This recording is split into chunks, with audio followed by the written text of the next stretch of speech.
Hi, I'm Denise Watts with What's Happening Right Now News. Today is June 26, 2019. This is a great day for the Kowalski case. Judge Brennan was just held over to circuit court for the 3 counts that the state police have charged her. It's just a glorious day. Right now they don't know what judge or what court it's going to be in for her trial now.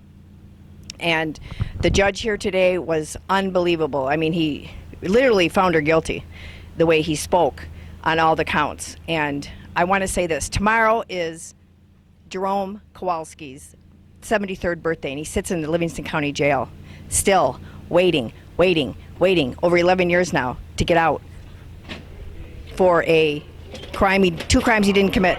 Okay, I'm here today with Tom Kaiser at the Howell Court. Tom, quick synopsis. Well, I mean, I never heard any of the evidence, but I heard the arguments today, and it appears that the justice is moving forward. I think the standard for a preliminary examination was met. It appears that the judge reasoned it very well, and I was interested in his articulate reasoning. I thought the arguments by both counsel were good. Obviously, I'm pleased with the result. So now it goes over to circuit court. That's correct. And what's your opinion on how long that's going to take? And what is the procedure? So does she get arraigned, or? I think they probably waived the formal arraignments, so I'm guessing that the next thing will be some sort of pretrial status conference to find out what motions may be pending of a legal nature, and I'm sure there probably will be some. And then eventually the court, assuming everything progresses, there will be a trial set. Okay. Well, thanks, Tom. Okay. Thanks for all your work. Mm-hmm. And let me tell you something. It's just part of being in the community. Yeah. We do the things we should do. Yeah, and tomorrow, Jerome turns 73 tomorrow. Well, in the Livingston County Jail.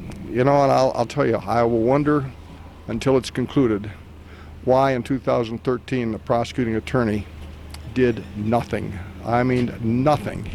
I gave him suggestions. You need to talk to people in your own office. Mm-hmm. Just talk to them. Yeah. I mean, I talked to them 4 years later, and we found out the same thing he could have found out before the trial started. Had he found that out, we might not be here today, because Judge Brennan may have been forced to recuse herself, right, which she chose not to do. And I think this prosecutor was more interested in conviction. I think he had a favorable judge.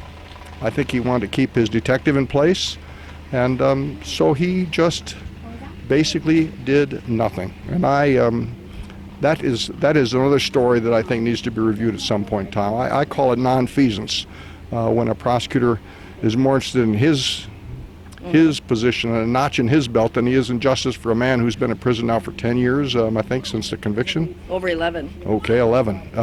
1 day is too much if you're an innocent person. Now, I don't know if he's innocent or guilty. That's not my job.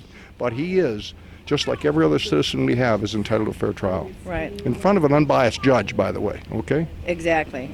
So that's a big battle yet. Yeah, I know. And like I said, he turns 73 tomorrow, and he still sits in Livingston County Jail. And thanks for talking to me today, Tom. No problem. I appreciate it. Okay. Thanks for all you do. All right. Thank you. Bye-bye.